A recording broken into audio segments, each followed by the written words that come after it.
I am Air Chief Marshal Kaul, retired from the Indian Air Force on 31st December 1995. At the time of Bangladesh Liberation War in December 1971, I was in an Air Force base called Hasimara, which is in North Bengal, and I was commanding officer of a combat fighter bomber squadron stationed there, and throughout the Bangladesh war, I fought it from there itself.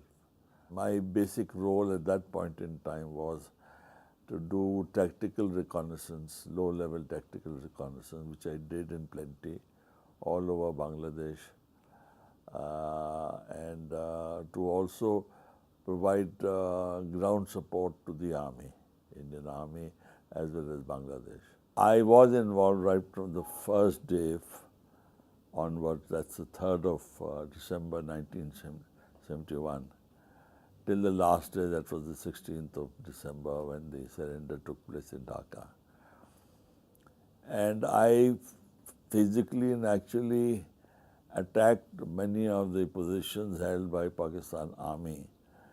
As I mentioned, places like Lal Munir Hat, places like Bogra, for example. And when our Indian Army had para-dropped troops in Tangail region, I provided close support to them. And then I also, in the whole of hilly sector, I provided support to the Indian Army. So it was that whole area, wherever it was needed or required, we attacked many of the bridges. Of course, we had a big problem there that we had to be careful and selective in attacking bridges, because we knew that if we destroy infrastructure, it will not help Bangladesh when it does get created. In fact, willy-nilly, maybe India will have to come and help in reconstructing the damaged bridges or whatever. So we were rather selective and careful, but wherever it was needed for the war effort, in preventing the movement of Pakistani troops and their vehicles and so on, those are the ones we were targeting to destroy, and not to destroy anything else. And when I attacked Bangladesh government house in Dhaka, that happened on the 15th, I think, yes, 15th December. And I was in Hasimara at that time, and at about 11 o'clock we were called in our to our ops room, and we were informed that we have to attack government house in Dhaka at 1 o'clock sharp. And we had no clues where government house was.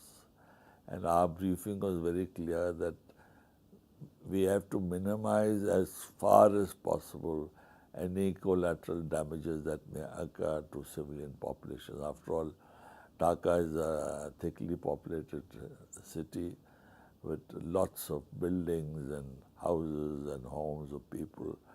So we knew that any damage or destruction that may occur as a result of our attack is going to be counterproductive to that extent.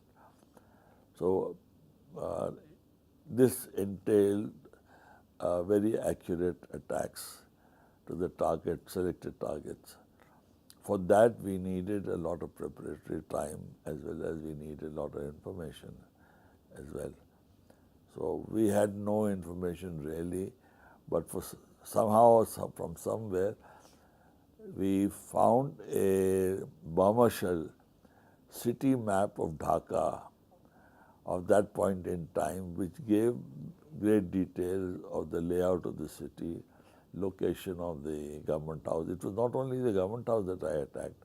I also attacked Suleimanki Hall region. There was a gate there, and Pakistan Army had occupied that, and probably a brigade headquarters was located there, because they were controlling that part of Dhaka from this particular brigade.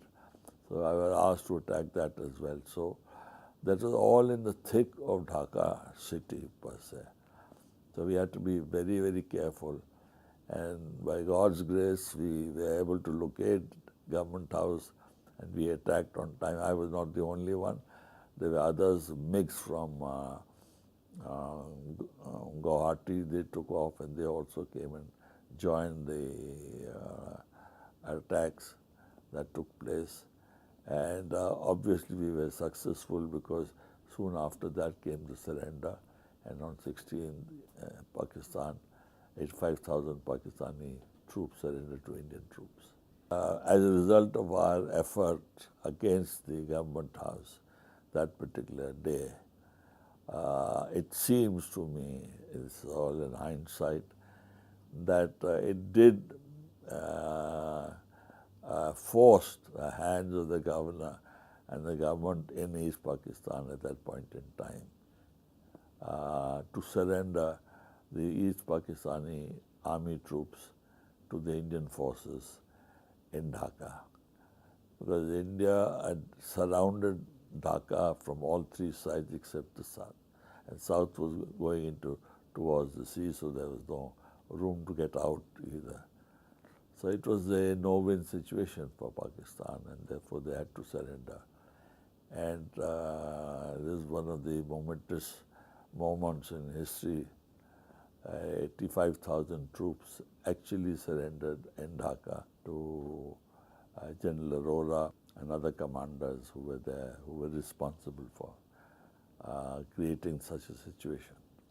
I find this extremely, in fact, a great honor for me to be recognized by Bangladesh government that there was some contribution made by me in that particular war.